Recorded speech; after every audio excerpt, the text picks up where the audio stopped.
இன்றைக்கி நம்ம வீட்டோட கரண்ட் பில் எப்படி கால்குலேட் பண்ணுறதுன்றதை பற்றி தெரிஞ்சுக்கலாம்.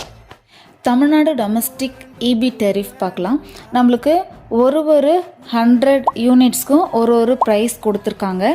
இந்த ஸ்லாபில் 200 யூனிட்ஸ் இருக்கும், இந்த ஸ்லாப்லேயும் 200 யூனிட்ஸ் இருக்கும், மீதி எல்லாத்துலேயுமே 100 யூனிட்ஸ் தான் இருக்கும். நம்மளுக்கு 0 to 100 யூனிட்ஸ் வந்து ஃப்ரீ. எல்லா வீட்டுக்குமே 0 to 100 யூனிட்ஸ் ஃப்ரீயாக தான் இருக்கும். 101லேருந்து 200 யூனிட்ஸ்க்கு ₹2.25. இந்த ஸ்லாப் வந்து 200 யூனிட்ஸ் சொன்னேன் நான்.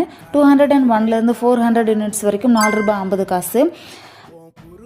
அடுத்த 100 யூனிட்ஸ்க்கு ₹6, அடுத்த 100 யூனிட்ஸ்க்கு ₹8, அடுத்த இருக்க 200 யூனிட்ஸ்க்கு ₹9, அடுத்த இருக்க 200 யூனிட்ஸ்க்கு ₹10.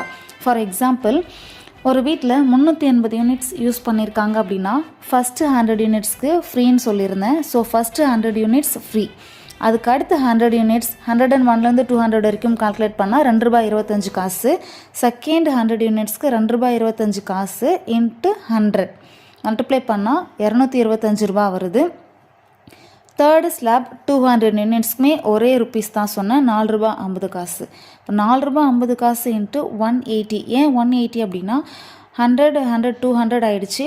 200க்கு 380லேருந்து 200 போச்சுன்னா மீதி 180. 180 இன்ட்டு ₹4.50 810. இப்போ இது ரெண்டையும் ஆட் பண்ணும்போது நம்மளுக்கு ₹1035 வருது. ₹5 ப்ளஸ் ஆர் மைனஸ் இருக்கலாம், ஏன்னா மீட்டர் வந்து ஓடிக்கிட்டே தான் இருக்கும் பாயிண்டில். இந்த யூஸ்டு யூனிட் 380ன்றதை எப்படி கண்டுபிடிக்கிறதுன்னு சொல்லிட்டு நம்ம அடுத்த வீடியோவில் பார்க்கலாம். இந்த மாதிரி யூஸ்ஃபுல்லான விஷயங்களை தெரிஞ்சுக்கணுன்னா நம்ம சேனலை சப்ஸ்கிரைப் பண்ணி பெல் ஐக்கானை கிளிக் பண்ணிக்கோங்க.